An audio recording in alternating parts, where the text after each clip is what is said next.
നമസ്കാരം. ഇന്ന് നമ്മൾ ചർച്ച ചെയ്യുന്നത് LGS പ്രീവിയസ് ഇയർ ക്വസ്റ്റ്യൻ പേപ്പറാണ്. ഈ വീഡിയോ ഇഷ്ടപ്പെട്ടാൽ ഈ ചാനൽ സബ്സ്ക്രൈബ് ചെയ്യാൻ മറക്കരുത്. നമുക്ക് വീഡിയോയിലേക്ക് കടക്കാം. ഗംഗ ശുദ്ധീകരണ പദ്ധതിയുടെ പേരെന്ത്? നമാമി ഗംഗ. ഗംഗ ശുദ്ധീകരണ പദ്ധതിയുടെ പേരെന്ത്? നമാമി ഗംഗ. 2021 ഐക്യരാഷ്ട്ര സംഘടനയുടെ കാലാവസ്ഥാ വ്യതിയാന സമ്മേളനം നടന്ന സ്ഥലം? United kingdom. 2021 ഐക്യരാഷ്ട്ര സംഘടനയുടെ കാലാവസ്ഥാ വ്യതിയാന സമ്മേളനം നടന്ന സ്ഥലം? United kingdom. 2022 ധാക്ക അന്താരാഷ്ട്ര ഫിലിം ഫെസ്റ്റിവലിൽ ഏത് ഇന്ത്യൻ സിനിമയ്ക്കാണ് മികച്ച സിനിമയ്ക്കുള്ള പുരസ്കാരം ലഭിച്ചത്? കൂഴങ്ങൾ. 2022 ധാക്ക അന്താരാഷ്ട്ര ഫിലിം ഫെസ്റ്റിവലിൽ ഏത് ഇന്ത്യൻ സിനിമയ്ക്കാണ് മികച്ച സിനിമയ്ക്കുള്ള പുരസ്കാരം ലഭിച്ചത്? കൂഴങ്ങൾ. 2019 വള്ളത്തോൾ പുരസ്കാരം ലഭിച്ച സാഹിത്യകാരൻ? പോൾ സക്കറിയ. 2019 വള്ളത്തോൾ പുരസ്കാരം ലഭിച്ച സാഹിത്യകാരൻ? പോൾ സക്കറിയ. 2021-22 കേന്ദ്ര ബഡ്ജറ്റ് അവതരിപ്പിച്ച ധനമന്ത്രി? നിർമ്മല സീതാരാമൻ. 2021-22 കേന്ദ്ര ബഡ്ജറ്റ് അവതരിപ്പിച്ച ധനമന്ത്രി? നിർമ്മല സീതാരാമൻ. റഷ്യ ഉക്രൈൻ യുദ്ധത്തിൽ തകർന്ന ലോകത്തിലെ ഏറ്റവും വലിയ ഉക്രൈൻ നിർമ്മിത വിമാനം? AN-225 Maria. റഷ്യ ഉക്രൈൻ യുദ്ധത്തിൽ തകർന്ന ലോകത്തിലെ ഏറ്റവും വലിയ ഉക്രൈൻ നിർമ്മിത വിമാനം? AN-225 Maria. 2021 major Dhyan Chand Khel Ratna പുരസ്കാരം നേടിയ മലയാളി? PR ശ്രീജേഷ്. 2021 മേജർ ധ്യാൻചന്ദ് ഖേൽരത്ന പുരസ്കാരം നേടിയ മലയാളി? PR ശ്രീജേഷ്. നിലവിലെ കേരള നിയമസഭാ സ്പീക്കർ? AN ഷംസീർ. നിലവിലെ കേരള നിയമസഭാ speaker AN Shamseer. 2022 FIFA world കപ്പിന് ആതിഥേയത്വം വഹിക്കുന്ന രാജ്യം? ഖത്തർ. 2022 ഫിഫ വേൾഡ് കപ്പിന് ആതിഥേയം വഹിക്കുന്ന രാജ്യം? ഖത്തർ. നിലവിലെ കേരള ലോകായുക്ത ചെയർമാൻ? നിലവിലെ കേരള ലോകായുക്ത ചെയർമാൻ സിറിയക് ജോസഫ്. കേരളത്തിൻ്റെ തീരപ്രദേശം ഏത് പേരിലാണ് അറിയപ്പെടുന്നത്? മലബാർ തീരസമതലം. കേരളത്തിൻ്റെ തീരപ്രദേശം ഏത് പേരിലാണ് അറിയപ്പെടുന്നത്? മലബാർ തീരസമതലം. അറബിക്കടലിൽ സ്ഥിതി ചെയ്യുന്ന ഇന്ത്യയുടെ ദ്വീപസമൂഹം? ലക്ഷദ്വീപ്. അറബിക്കടലിൽ സ്ഥിതി ചെയ്യുന്ന ഇന്ത്യയുടെ ദ്വീപസമൂഹം? ലക്ഷദ്വീപ്. വടക്കേ ഇന്ത്യ, തെക്കേ ഇന്ത്യ എന്നിങ്ങനെ ഇന്ത്യയെ രണ്ടായി വേർതിരിക്കുന്ന അക്ഷാംശ രേഖ? ഉത്തരായന രേഖ. വടക്കേ ഇന്ത്യ, തെക്കേ ഇന്ത്യ എന്നിങ്ങനെ ഇന്ത്യയെ രണ്ടായി വേർതിരിക്കുന്ന അക്ഷാംശ രേഖ? ഉത്തരായന രേഖ. ഇന്ത്യയെ ശ്രീലങ്കയിൽ നിന്നും വേർതിരിക്കുന്ന സമുദ്രഭാഗം? മാന്നാർ കടലിടുക്ക്. ഇന്ത്യയെ ശ്രീലങ്കയിൽ നിന്ന് വേർതിരിക്കുന്ന സമുദ്രഭാഗം മാന്നാർ കടലിടുക്ക്. ഇന്ത്യയിലെ ദേശീയ ജലപാത 3 ബന്ധിപ്പിക്കുന്ന സ്ഥലങ്ങൾ? കൊല്ലം, കോട്ടപ്പുറം. ഇന്ത്യയിലെ ദേശീയ ജലപാത 3 ബന്ധിപ്പിക്കുന്ന സ്ഥലങ്ങൾ? കൊല്ലം, കോട്ടപ്പുറം. കേരളം, തമിഴ്നാട് സംസ്ഥാനങ്ങളിലെ തീരദേശ മണലിൽ നിന്ന് ലഭിക്കുന്ന ആണവോർജ ധാതു? തോറിയം. കേരളം, തമിഴ്നാട് സംസ്ഥാനങ്ങളിലെ തീരദേശ മണലിൽ നിന്ന് ലഭിക്കുന്ന ആണവോർജ ധാതു തോറിയം. ഇന്ത്യയിലെ ഏറ്റവും വലിയ എണ്ണപ്പാടം? മുംബൈ ഹൈ. കൃഷിയും അനുബന്ധ പ്രവർത്തനങ്ങളും ഉൾപ്പെടുന്ന സാമ്പത്തിക പ്രവർത്തന മേഖല? പ്രാഥമിക മേഖല. കൃഷിയും അനുബന്ധ പ്രവർത്തനങ്ങളും ഉൾപ്പെടുന്ന സാമ്പത്തിക പ്രവർത്തന മേഖല? പ്രാഥമിക മേഖല. ഇന്ത്യയിലെ ആദ്യത്തെ റോക്കറ്റ് വിക്ഷേപണ കേന്ദ്രം? തുമ്പ. ഇന്ത്യയിലെ ആദ്യത്തെ റോക്കറ്റ് വിക്ഷേപണ കേന്ദ്രം? തുമ്പ. ഇന്ത്യയിലെ ഏറ്റവും വലിയ പൊതുമേഖലാ സംരംഭം? Indian railway. ഇന്ത്യയിലെ ഏറ്റവും വലിയ പൊതുമേഖലാ സംരംഭം ഇന്ത്യൻ റെയിൽവേ. വന്ദേമാതരം എന്ന രാഷ്ട്രഗീതം 1882 ബംഗാളി നോവലിസ്റ്റായ ബങ്കിം ചന്ദ്ര ചാറ്റർജി എഴുതിയ ഒരു നോവലിൽ നിന്ന് എടുത്തിട്ടുള്ളതാണ്. ഏതാണ് ആ നോവൽ? ആനന്ദമഠം. വന്ദേമാതരം എന്ന രാഷ്ട്രഗീതം 1882 ബംഗാളി നോവലിസ്റ്റായ ബങ്കിം ചന്ദ്ര ചാറ്റർജി എഴുതിയ ഒരു നോവലിൽ നിന്ന് എടുത്തിട്ടുള്ളതാണ്. ഏതാണ് ആ നോവൽ? ആനന്ദമഠം. ഇന്ത്യയുടെ ദേശീയഗാനം പാടിത്തീർക്കുവാൻ എടുക്കേണ്ട സമയപരിധി ഇന്ത്യ ഗവൺമെൻറ്റിൻ്റെ ചട്ടപ്രകാരം എത്ര സെക്കൻഡാണ്? ഇന്ത്യയുടെ ദേശീയഗാനം പാടിത്തീർക്കാൻ എടുക്കേണ്ട സമയപരിധി ഇന്ത്യ ഗവൺമെൻറ്റിൻ്റെ ചട്ടപ്രകാരം എത്ര സെക്കൻഡാണ്? 52 സെക്കൻഡ്. ഇന്ത്യൻ ഭരണഘടനയിൽ 1976 ഒരു ഭരണഘടനാ ഭേദഗതി നിയമം വഴിയാണ് മൗലിക ചുമതലകൾ ഉൾപ്പെടുത്തിയത്. താഴെ പറയുന്നവയിൽ ഏത് ഭേദഗതി നിയമം അനുസരിച്ചാണ് 10 ചുമതലകൾ ഇന്ത്യൻ ഭരണഘടനയിൽ ഉൾപ്പെടുത്തിയത്? 42-ാം ഭേദഗതി. ഇന്ത്യൻ ഭരണഘടനയിൽ 1976 ഒരു ഭരണഘടനാ ഭേദഗതി നിയമം വഴിയാണ് മൗലിക ചുമതലകൾ ഉൾപ്പെടുത്തിയത്. താഴെ പറയുന്നവയിൽ ഏത് ഭേദഗതി നിയമം അനുസരിച്ചാണ് 10 ചുമതലകൾ ഇന്ത്യൻ ഭരണഘടനയിൽ ഉൾപ്പെടുത്തിയത്? 42-ാം ഭേദഗതി.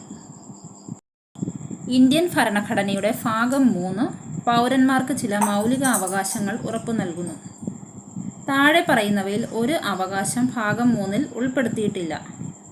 ഏതാണ് ആ അവകാശം? തുല്യ ജോലിക്ക് തുല്യ വേതനത്തിനുള്ള അവകാശം.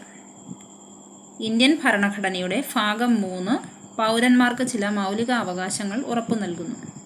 താഴെ പറയുന്നവയിൽ ഒരു അവകാശം ഭാഗം 3-ൽ ഉൾപ്പെടുത്തിയിട്ടില്ല. ഏതാണ് ആ അവകാശം? തുല്യ ജോലിക്ക് തുല്യ വേതനത്തിനുള്ള അവകാശം. ഇന്ത്യൻ ഭരണഘടനയുടെ വകുപ്പ് 21A 6 മുതൽ 14 വയസ്സ് വരെയുള്ള കുട്ടികൾക്ക് സൗജന്യവും നിർബന്ധിതവുമായ വിദ്യാഭ്യാസം ഒരു മൗലിക അവകാശമായി ഉറപ്പു നൽകുന്നു. ഏത് ഭരണഘടനാ ഭേദഗതി നിയമം അനുസരിച്ചാണ് ഈ വകുപ്പ് ഭരണഘടനയിൽ ഉൾപ്പെടുത്തിയത്? 86-ാം ഭേദഗതി. ഇന്ത്യൻ ഭരണഘടനയുടെ വകുപ്പ് 21A 6 മുതൽ 14 വയസ്സ് വരെയുള്ള കുട്ടികൾക്ക് സൗജന്യവും നിർബന്ധിതവുമായ വിദ്യാഭ്യാസം ഒരു മൗലികാവകാശമായി ഉറപ്പു നൽകുന്നു. ഏത് ഭരണഘടനാ ഭേദഗതി നിയമം അനുസരിച്ചാണ് ഈ വകുപ്പ് ഭരണഘടനയിൽ ഉൾപ്പെടുത്തിയത്? 86-ാം ഭേദഗതി. ഇന്ത്യൻ ഭരണഘടനയിൽ ഭരണഘടനാ രൂപീകരണ വേളയിൽ ഒരു മൗലിക അവകാശമായി ഉൾപ്പെടുത്തുകയും പിന്നീട് 44-ാം ഭരണഘടനാ ഭേദഗതിയിലൂടെ എടുത്തു മാറ്റപ്പെടുകയും ചെയ്ത അവകാശം താഴെ പറയുന്നവയിൽ ഏതെന്ന് തിരിച്ചറിയുക. സ്വത്തവകാശം. ഇന്ത്യൻ ഭരണഘടനയിൽ ഭരണഘടനാ രൂപീകരണ വേളയിൽ ഒരു മൗലികാവകാശമായി ഉൾപ്പെടുത്തുകയും പിന്നീട് 44-ാം ഭരണഘടനാ ഭേദഗതിയിലൂടെ എടുത്തു മാറ്റപ്പെടുകയും ചെയ്ത അവകാശം താഴെ പറയുന്നവയിൽ ഏതെന്ന് തിരിച്ചറിയുക. സ്വത്തവകാശം. താഴെ പറയുന്നവയിൽ ഏത് വകുപ്പിനെയാണ് ഡോക്ടർ BR അംബേദ്കർ ഇന്ത്യൻ ഭരണഘടനയുടെ ആത്മാവ് എന്ന് വിശേഷിപ്പിച്ചത്? 32-ാം വകുപ്പ്. താഴെ പറയുന്നവയിൽ ഏത് വകുപ്പിനെയാണ് ഡോക്ടർ BR അംബേദ്കർ ഇന്ത്യൻ ഭരണഘടനയുടെ ആത്മാവ് എന്ന് വിശേഷിപ്പിച്ചത്? 32-ാം വകുപ്പ്. വിവരാവകാശ നിയമം ഇന്ത്യൻ പാർലമെൻറ്റ് ഏത് വർഷമാണ് പാസാക്കിയത്? 2005. വിവരാവകാശ നിയമം ഇന്ത്യൻ പാർലമെൻറ്റ് ഏത് വർഷമാണ് പാസാക്കിയത്? 2005. ദേശീയ മനുഷ്യാവകാശ കമ്മീഷനെ പറ്റി താഴെ പറയുന്ന പ്രസ്താവനകളിൽ തെറ്റായത് കണ്ടെത്തുക. ദേശീയ മനുഷ്യാവകാശ കമ്മീഷനെ പറ്റി താഴെ പറയുന്ന പ്രസ്താവനകളിൽ തെറ്റായത് കണ്ടെത്തുക. മനുഷ്യാവകാശ ലംഘനം നടത്തുന്ന വ്യക്തികൾക്കും സ്ഥാപനങ്ങൾക്കുമെതിരെ ശിക്ഷാ നടപടികൾ സ്വീകരിക്കാൻ കമ്മീഷന് അധികാരമുണ്ട്. മനുഷ്യാവകാശ ലംഘനം നടത്തുന്ന വ്യക്തികൾക്കും സ്ഥാപനങ്ങൾക്കുമെതിരെ ശിക്ഷാ നടപടികൾ സ്വീകരിക്കാൻ കമ്മീഷന് അധികാരമുണ്ട്. ഇന്ത്യയുടെ ദേശീയ പതാകയുടെ മാതൃക ഭരണഘടനാ നിർമ്മാണ സമിതി ഔദ്യോഗികമായി അംഗീകരിച്ചത് ഏത് ദിവസമാണ്? 1947 ജൂലൈ 22. ഇന്ത്യയുടെ ദേശീയ പതാകയുടെ മാതൃക ഭരണഘടനാ നിർമ്മാണ സമിതി ഔദ്യോഗികമായി അംഗീകരിച്ചത് ഏത് ദിവസമാണ്? 1947 ജൂലൈ 22. ബ്രിട്ടീഷ് രേഖകളിൽ പൈച്ചി രാജ, കുട്ടിയോട്ട് രാജ എന്നീ പേരുകളിൽ അറിയപ്പെടുന്ന ഭരണാധികാരി? പഴശ്ശിരാജ. ബ്രിട്ടീഷ് രേഖകളിൽ പൈച്ചി രാജ, കുട്ടിയോട്ട് രാജ എന്നീ പേരുകളിൽ അറിയപ്പെടുന്ന ഭരണാധികാരി? പഴശ്ശിരാജ. കേരളത്തിൽ നടന്ന മാപ്പിള കലാപങ്ങളെക്കുറിച്ച് അന്വേഷിക്കാൻ നിയോഗിക്കപ്പെട്ട കമ്മീഷൻ ഏത്? Logan commission. കേരളത്തിൽ നടന്ന മാപ്പിള കലാപങ്ങളെക്കുറിച്ച് അന്വേഷിക്കാൻ നിയോഗിക്കപ്പെട്ട കമ്മീഷൻ ലോഗൻ കമ്മീഷൻ. തരിസാപ്പള്ളി ലിഖിതം എഴുതി തയ്യാറാക്കിയത് ആര്? അയ്യനടികൾ തിരുവടികൾ. തരിസാപ്പള്ളി ലിഖിതം എഴുതി തയ്യാറാക്കിയത് ആര്? അയ്യനടികൾ തിരുവടികൾ. ആധുനിക കാലത്തെ മഹാത്ഭുതം എന്ന് ഗാന്ധിജി വിശേഷിപ്പിച്ച സംഭവം? ക്ഷേത്രപ്രവേശന വിളംബരം. ആധുനിക കാലത്തെ മഹാത്ഭുതം എന്ന് ഗാന്ധിജി വിശേഷിപ്പിച്ച സംഭവം. ക്ഷേത്രപ്രവേശന വിളംബരം. തിരുവിതാംകൂറിൽ സൗജന്യവും നിർബന്ധിതവുമായ വിദ്യാഭ്യാസം നടപ്പിലാക്കിയ ഭരണാധികാരി റാണി ഗൗരി പാർവതിഭായ്. തിരുവിതാംകൂറിൽ സൗജന്യവും നിർബന്ധിതവുമായ വിദ്യാഭ്യാസം നടപ്പിലാക്കിയ ഭരണാധികാരി റാണി ഗൗരി പാർവതിഭായ്. രാജ്യസമാചാരം എന്ന പത്രം ആരംഭിച്ചത് ഹെർമൻ ഗുണ്ടർട്ട്. രാജ്യസമാചാരം എന്ന പത്രം ആരംഭിച്ചത് ഹെർമൻ ഗുണ്ടർട്ട്. തുലാം 10 സമരം എന്നറിയപ്പെടുന്നത് പുന്നപ്ര വയലാർ സമരം. തുലാം 10 സമരം എന്നറിയപ്പെടുന്നത് പുന്നപ്ര വയലാർ സമരം. മലബാർ ബ്രിട്ടീഷുകാർക്ക് ലഭിക്കാനിടയായ ഉടമ്പടി ശ്രീരംഗപട്ടണം ഉടമ്പടി. മലബാർ ബ്രിട്ടീഷുകാർക്ക് ലഭിക്കാനിടയാക്കിയ ഉടമ്പടി ശ്രീരംഗപട്ടണം ഉടമ്പടി. കണ്ണീരും കിനാവും എന്ന ഗ്രന്ഥം രചിച്ചത് വി.ടി. ഭട്ടതിരിപ്പാട്. കണ്ണീരും കിനാവും എന്ന ഗ്രന്ഥം രചിച്ചത് വി.ടി. ഭട്ടതിരിപ്പാട്. മലയാളി മെമ്മോറിയൽ തയ്യാറാക്കിയ വർഷം 1891. മലയാളി മെമ്മോറിയൽ തയ്യാറാക്കിയ വർഷം 1891. ക്രിക്കറ്റ് ഇതിഹാസമായിരുന്ന ഷെയ്ൻ വോണിൻ്റെ ജന്മസ്ഥലം ആസ്ട്രേലിയ. ക്രിക്കറ്റ് ഇതിഹാസമായിരുന്ന ഷെയ്ൻ വോണിൻ്റെ ജന്മസ്ഥലം ആസ്ട്രേലിയ. പിങ് പോങ് എന്നറിയപ്പെടുന്ന കായിക ഇനം ടേബിൾ ടെന്നീസ്. പിങ് പോങ് എന്നറിയപ്പെടുന്ന കായിക ഇനം ടേബിൾ ടെന്നീസ്.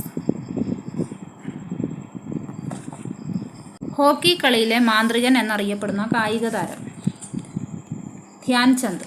ഹോക്കി കളിയിലെ മാന്ത്രികൻ എന്നറിയപ്പെടുന്ന കായിക താരം ധ്യാൻ ചന്ദ്. പൂക്കോട്ട് തടാകം സ്ഥിതി ചെയ്യുന്ന ജില്ല വയനാട്. പൂക്കോട്ട് തടാകം സ്ഥിതി ചെയ്യുന്ന ജില്ല വയനാട്. പാലക്കാട് ജില്ലയിലെ നിത്യഹരിത വനം സൈലന്റ് വാലി. പാലക്കാട് ജില്ലയിലെ നിത്യഹരിത വനം സൈലന്റ് വാലി. കേരളത്തിലെ നാടുകളെക്കുറിച്ച് വിവരങ്ങൾ ലഭിക്കുന്നത് വട്ടെഴുത്ത് ലിഖിതം. കേരളത്തിലെ നാടുകളെക്കുറിച്ച് വിവരങ്ങൾ ലഭിക്കുന്നത് വട്ടെഴുത്ത് ലിഖിതം. കേരളത്തിലെ ഏറ്റവും വലിയ ഭൂഗർഭ ജലവൈദ്യുത നിലയം മൂലമറ്റം. കേരളത്തിലെ ഏറ്റവും വലിയ ഭൂഗർഭ ജലവൈദ്യുത നിലയം മൂലമറ്റം.